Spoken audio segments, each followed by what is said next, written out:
ఎవరు జూదగాడు? హేళాపురిలో ఒకప్పుడు ధనంతో జూదమాడటం పెద్ద నేరంగా పరిగణించబడేది.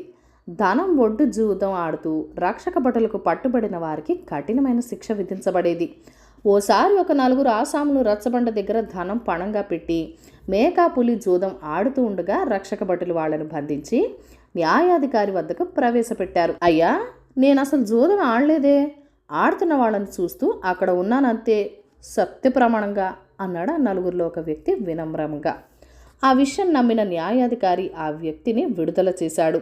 అయ్యా, నేను మన సేనాధిపతి గారి దగ్గర బంధువునండి, ఈసారికి క్షమించి వదిలేయండి అని మరో వ్యక్తి ప్రాధేయపడగా అతన్ని కూడా విడుదల చేశాడు న్యాయాధికారి. మూడో వ్యక్తి న్యాయాధికారి మిత్రుడు కుమారుడిగా రుజువు కావడంతో అతన్ని కూడా విడుదలైపోయాడు. న్యాయాధికారి నాలుగో వ్యక్తి వైపు తిరిగి, ధనంతో జూదమాడడం నేరమని నీకు తెలీదా? నీకు 3 నెలల కఠిన కారాగార శిక్ష విధిస్తున్నాను అన్నాడు తీవ్రంగా. అయ్యా, అసలు నేను ఎవరితో జూదం ఆడానో చెప్పగలరా అని ప్రశ్నించాడా నాలుగో వ్యక్తి. న్యాయాధికారి నోట్లో పచ్చి వెలక్కాయ పడినట్లయింది. నాలుగో వ్యక్తి కూడా విడుదలయ్యాడు.